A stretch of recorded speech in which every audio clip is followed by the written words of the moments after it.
Hey guys, this is Mark Hutton, and this is episode 1 of a series that I'm going to be doing on seeking higher consciousness, awakening from mental and emotional blindness. So let me define a couple of these keyword phrases that are in the title. This is what I mean by higher consciousness. That typically refers to a state of expanded awareness and heightened perception, often associated with spiritual or mystical experiences.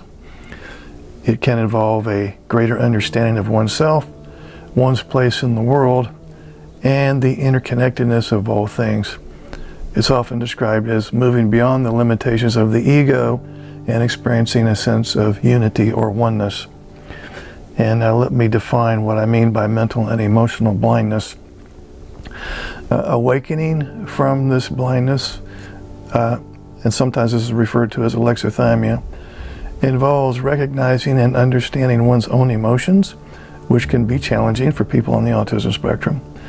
This involves deepening a sense of self-awareness and connecting with one's inner emotional landscape. So, having introduced this series and described what I mean by what's in the title, let's go ahead and dive into episode 1 here. So the first concept that I want to expose you to, and it's going to be kind of weird. In fact, this whole series is going to be a little weird, is the stuff that you see in the physical world doesn't mean much given that you are a spiritual being in a human experience. So higher consciousness invites us to explore the nature of perception, the meaning we assign to our experiences, and how these beliefs shape our reality. So I want to take a look at the complex nature of perception. When you're in a state of higher consciousness, there's this distinction, a big distinction, between perception and reality. What we perceive through our senses is not an objective representation of reality, but a subjective interpretation influenced by our past experiences, personal judgments, and emotional states.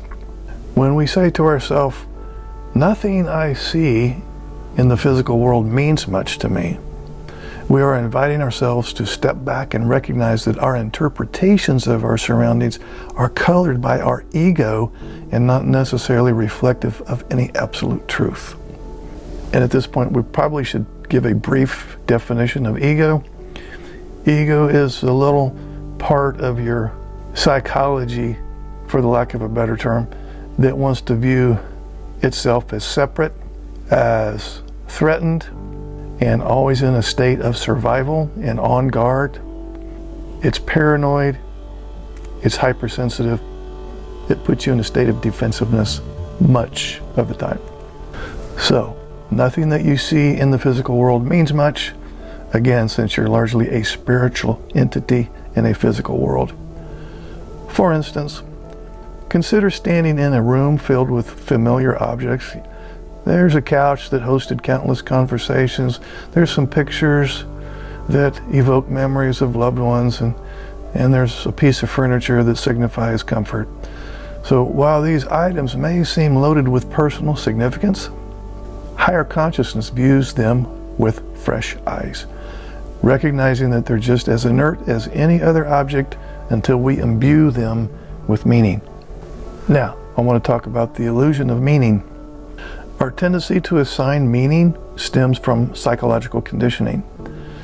We attribute value based on our experiences, beliefs, and even societal expectations. Therefore, we might find ourselves clinging to a cherished memento or feeling distressed when encountering a reminder of past pain. But when we're in a state of higher consciousness, we recognize that this meaning is not inherent to the objects or experiences. It's a projection of our minds. A projection of our minds. In other words, we see it in our head, and what I think is what I see. So I'm thinking a particular way, and what I see is what I was just thinking. And this concept liberates us from the confines of our attachments, allowing us to disengage from the angst of false significance. For example, consider a beautiful vase gifted on a momentous occasion. While it may symbolize love and nostalgia for some, Another might view it merely as a decorative object. And when we're in a higher state of consciousness, we see both interpretations as equally valid, respecting the diversity of human experience and reminding us that true meaning lies in the perception we choose to embrace. Now I want to talk about facilitating a transformative shift. That's what this series of videos is all about. By accepting that nothing truly holds intrinsic meaning, we can experience a profound shift in our perception. This shift promotes the idea of viewing our surroundings through the lens of love and forgiveness rather than fear and judgment. Now, within this framework, we can challenge deeply ingrained notions about ourselves and the world around us, fostering greater compassion for ourselves and others. For instance, standing in a bustling marketplace might usually trigger feelings of overwhelm or dislike due to the chaos and sensory sensitivities. However, recognizing that the atmosphere means nothing encourages a fresh perspective, transforming the experience into one of curiosity. So instead of applying meaning to a person, place, or thing, I'm just going to be open and curious about it. And this detachment allows us to explore the sights, sounds, and interactions without the weight of preconceived notions. Now I want to talk about embracing the practice of detachment.